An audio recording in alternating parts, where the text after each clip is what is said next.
Mercedes just did something no team was supposed to achieve this early.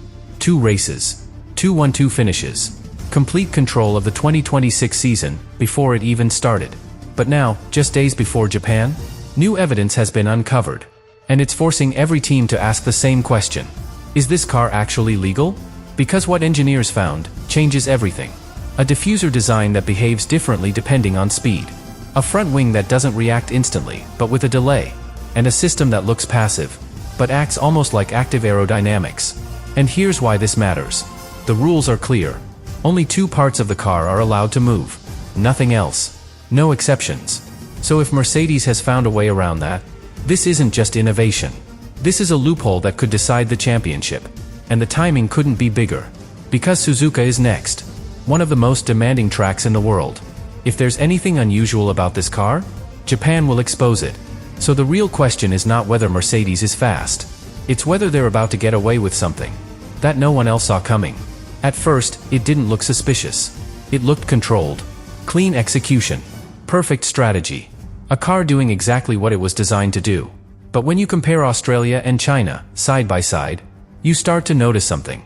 Mercedes wasn't just winning. They were managing the race. Every phase. Qualifying, just enough pace to secure the front row. Not a massive gap. Not a shocking lap. Just precise. Almost calculated. And that's the first signal. Because dominant cars usually show everything. They go all in. Maximum speed. Maximum performance. But Mercedes didn't. They held something back. And yet, no one could get close. Now here's where it becomes difficult to ignore. If you look at the straight-line speeds, Mercedes is not leading. In fact, they're slower than some of their main rivals. And that should be a problem. Because in this era, power matters more than ever. So how do you dominate a race? Without being the fastest in a straight line? That's the question. And the answer? Doesn't come from the engine. It comes from something much harder to see. Cornering efficiency. Because when you break down the lap times, sector by sector, Mercedes gains time in the most complex parts of the track. Entry, mid-corner, exit. Every transition feels smoother, more stable, and more importantly, repeatable. Lap after lap. No drop-off. No instability. No surprises. And that's where the real advantage begins. Because this isn't about peak performance. It's about consistency. And consistency wins races. But here's the part that changed everything. When engineers started analyzing the onboard footage, not just the data, the visual behavior of the car, they noticed something subtle. Something that doesn't appear on timing sheets. The car doesn't react like the others. It stays planted, in situations where it shouldn't. Through direction changes. Through high-speed corners. Through load shifts. Almost like it's absorbing instability before it even happens. And that's not normal. Because every car has a limit. Every car moves. Every car struggles, at some point. But this one doesn't seem to. And that's when the conversation changed. Because now it's no longer about speed. It's about behavior. And once you start questioning behavior, you start looking at the systems behind it. Not just what the car is doing, but how it's doing it. And that leads directly to the part of the car that no one expected to matter this much. And this is where everything starts to point in a very specific direction. The floor. More precisely, the diffuser. Now, this is usually the most overlooked part of the car. Fans don't see it. Broadcast cameras barely show it. And yet, it's where a huge part of performance is created. Because the diffuser controls how air exits the car. And if you control that, you control downforce. You control stability. You control everything. And Mercedes did something very unusual here. They didn't just refine the diffuser. They changed how it behaves. There's a slot. A visible opening in the structure. Not hidden. Not disguised. Just there. And at first glance, it looks simple. Almost too simple. But this is where things get interesting. Because that slot allows air to pass through in a very controlled way. It feeds the diffuser differently. It keeps the airflow attached even when conditions change. And that alone is already powerful. But here's the part that's making teams uncomfortable. That airflow doesn't stay constant. It reacts. At low speed, it behaves one way. At high speed, it behaves another. In fast corners, it stabilizes the rear. In slow corners, it maintains balance. So even though nothing is physically moving, the effect changes. It adapts. And that's where the line starts to blur. Because Formula One doesn't just ban moving parts. It bans systems that actively change aerodynamic performance. And this feels very close to that. Not because it breaks the rules directly, but because it challenges how those rules are interpreted. And that's exactly what great innovations do. They don't cross the line. They sit right on it. But we're still not at the most important part. Because the diffuser alone doesn't explain the full picture. Yes, it creates stability. Yes, it improves airflow. But it shouldn't be enough to create this level of dominance. So engineers kept looking. And that's when they realized something critical. The diffuser isn't working alone. It's being fed. Very precisely. Very consistently. And that leads directly to the front of the car. Because if the airflow entering the floor is stable, then the diffuser becomes even more powerful, more predictable, more effective. And suddenly, what looked like a single innovation becomes a system, a chain of effects. Front wing, airflow, floor, diffuser, all connected, all working together. And that's when the real concern begins. Because copying one part is possible, but copying an entire aerodynamic philosophy, that's a completely different challenge. And right now, Mercedes might be the only team that truly understands it. But there's still one detail missing. One piece of evidence that turns this from a clever design into something far more controversial. And once you see it, you start to understand why teams are getting nervous. And this is where everything changes. Because up to this point, you could still argue this is just smart engineering. A clever diffuser. A stable front wing. Good balance. But this next detail is what turns suspicion into real concern. When analysts slowed down the onboard footage, frame by frame, they noticed something very specific. The front wing doesn't react instantly. It lags. Just slightly, but enough to be measurable. Around 0.8 of a second in certain conditions. And in Formula 1, that is not normal. Because when a driver adjusts the wing, the response should be immediate. Direct input, direct reaction. No delay. But here, there's a transition. A moment where the car is between two states. And during that moment, something very important happens. The load shifts rearward, stabilizing the car mid-corner. Now think about that carefully. A front wing that doesn't just change angle, but changes timing. That delay is not random. It has an effect.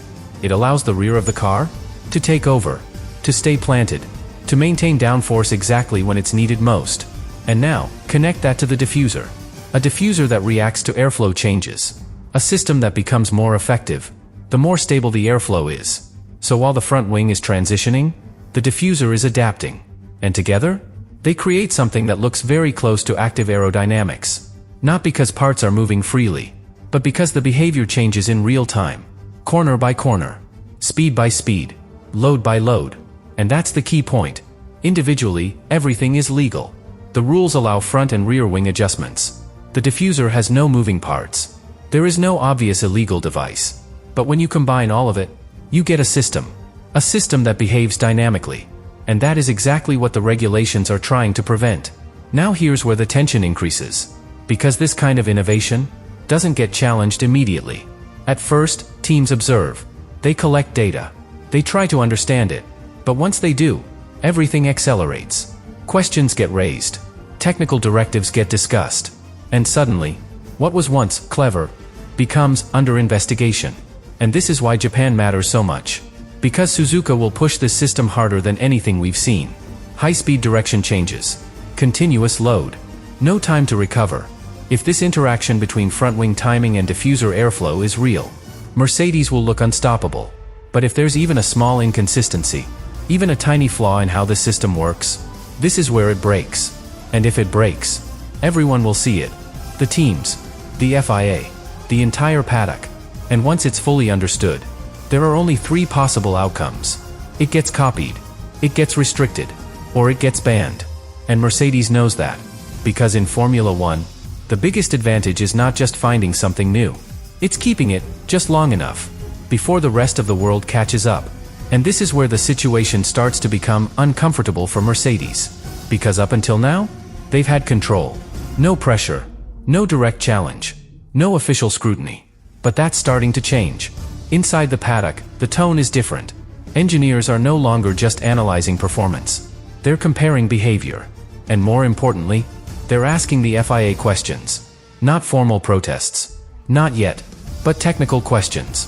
Very precise ones. About airflow behavior. About response times. About what qualifies as active under the new rules. And that's how these situations always begin. Quietly. Because no team wants to be the first to protest. That's risky. If you're wrong, you expose yourself. If you're right, you start a war. So instead, they gather evidence. They build a case.